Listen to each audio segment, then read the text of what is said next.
There's a narrative out there that the Green Bay Packers need more playmakers. Okay. And we had Aaron Nagler on earlier today. He's from Cheesehead TV, and he basically said, like, look, if somebody wants to give one away with a minimal contract, like, all right. We keep doing this thing where we're like, well, Aaron Rodgers doesn't have enough weapons. Okay.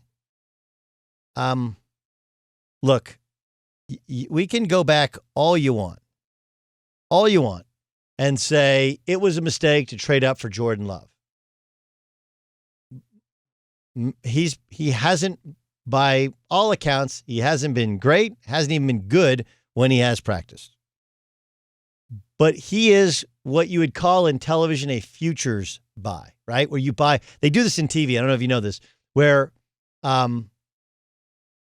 if you're doing something else, you're under contract, they can buy your rights for the future and own them.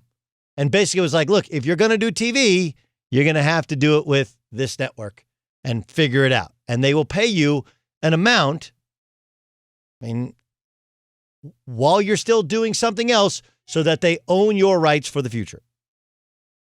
Jordan was at least 2 years away. Then you have no rookie camps, OTAs, no real offseason program. And of course he's looked behind, and you're comparing him to Aaron Stinkin' Rodgers, who's arguably the best quarterback in the sport.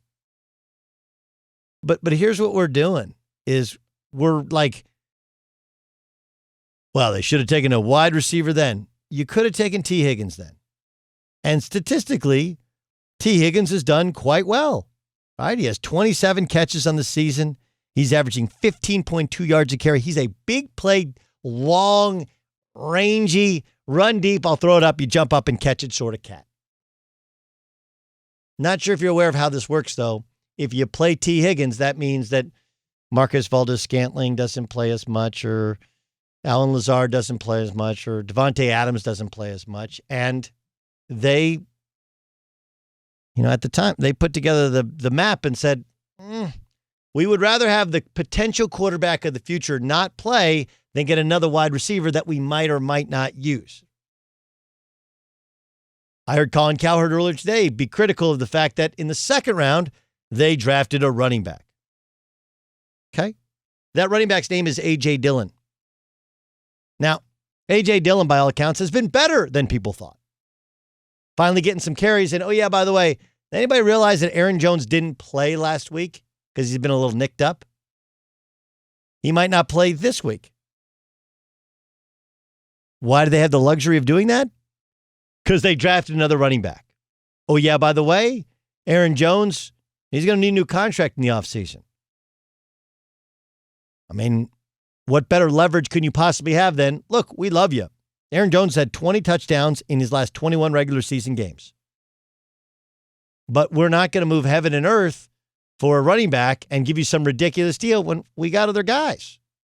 And we can save money and then spend it and then maybe draft another running back. That's a well-run organization. But more than anything, Aaron Rodgers has 17 touchdowns, 2 interceptions. Those 2 interceptions are on him. And when they did lose that game to the Tampa Bay Buccaneers, when they lost that game to the Tampa Bay Buccaneers, they weren't beaten because they didn't have enough wide receivers. They're beaten because they couldn't protect Aaron Rodgers.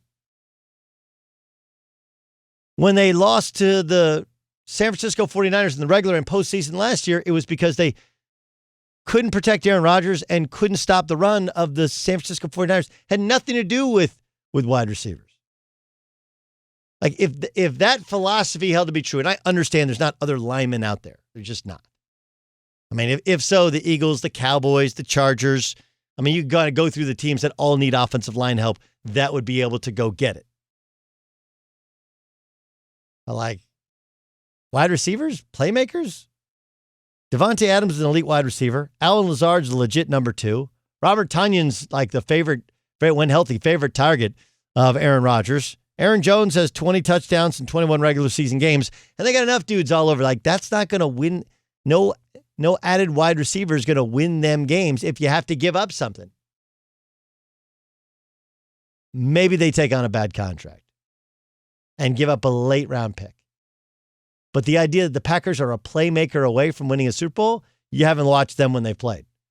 Number of playmakers has not been the issue. Doesn't mean they won't take one if they can steal one, but the idea that they need one to compete, that would be really far afield from the reality. I thought LeBron should have been the MVP of the league because of his leadership and what he got out of Anthony Davis, what he got out of that team. And so if that was the argument for Tampa Bay, okay. They haven't been good and now they're pretty good, but they were close last year. He makes them better. But I definitely think there's a leadership element to it. Right? The getting on the offensive linemen when they were terrible against the Chicago Bears, they've been really good ever since. It's a leadership aspect to it, and if that's your argument, it's a good one. I don't know if his leadership is so good that it overcomes the fact that other guys have led their teams to equal or even greater heights with lesser surrounding talent. On the other hand, I do think that it's a position of leadership. Not anything new that I'm stating to you, but it is a position of leadership. So with that in mind, has anybody helped or has their value shown any more than Dak Prescott?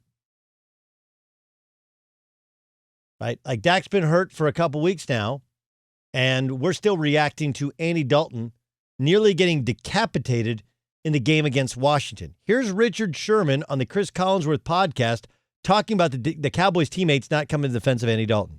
If you're in Tampa and somebody hits Tom Brady like that, I don't think that guy makes it off the field. If you're in Seattle and that happens to Russell Wilson, I don't think that guy makes it off the field. If you're in New Orleans and it happens to Drew, that guy does not make it off the field. I think they do make it off the field. A little bit of an overstatement, right? But there's always the, roughing the guy up and then, somebody gets a clean shot at him the next time around, right? But the point is a really good one. Like, I disagree sometimes with Richard Sherman. He goes over the top on things, but this one's a really good one. Now, we have to get the context to it. The important thing is the guys that are supposed to come to the defense of the quarterback are the offensive linemen, and if we know what's going on in Dallas, those are all backup offensive linemen. That said, if it was Dak Prescott, everybody comes to his defense, not Andy Dalton. And it's not that Andy Dalton's a bad guy or that he's not a leader, but he's not really the quarterback. It's Dak Prescott is still the quarterback, even if he's not healthy as the quarterback. Dak's value has and will always be in his leadership. The perfect example is when he got hurt, how, we've seen other players, and maybe we haven't seen quarterbacks. Alex Smith is the last starting quarterback to get hurt when it was obvious that guy was going to be out for the year, like Dak was. But the response from the Cowboys, the response from the opposition, the response from around the league, like if there's one thing about Dak that is pretty apparent, it's he's an incredible leader. He is the leader of the Dallas Cowboys. It is unquestioned, and if that's Richard Sherman's point, I'm going to agree with him. And it helps his value.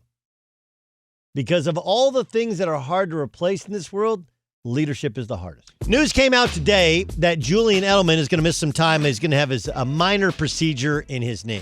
Now, look, I am not a doctor. I did not stay at a Holiday Inn Express last night, but I can tell you unequivocally that this is curious news, to say the least. Curious news for a team that people would expect to be competing for a playoff spot. And it fits right in line with what we kind of assumed. There are teams at the start of the year that are just like, look, we're not any good. Let's wrap this thing up. Let's tank for Trevor. And there are teams that believe they are Super Bowl teams, and then there are teams kind of in the middle. In the middle. I believe that the Patriots wanted to be competitive and see, like, what can we get out of this year? And they benefited greatly from Cam Newton being on the market. And I think they signed Cam Newton like, let's just take a look and see. And part of the thing that I think helps Cam Newton is so many of the young players in the league grew up watching Cam Newton that he carries respect that's above the actual level of his play. Like, he hadn't been a great quarterback in a long time. I hate to break it to people who are like, man, Cam Newton, MVP 2015. You're right. When was the last time he was an elite quarterback? Yeah, that's 5 years ago. So with that in mind, though, they took a shot. This is what we do. We took a shot. There was a sign there when Dante Hightower decided to opt out, and they had like 8 guys opt out.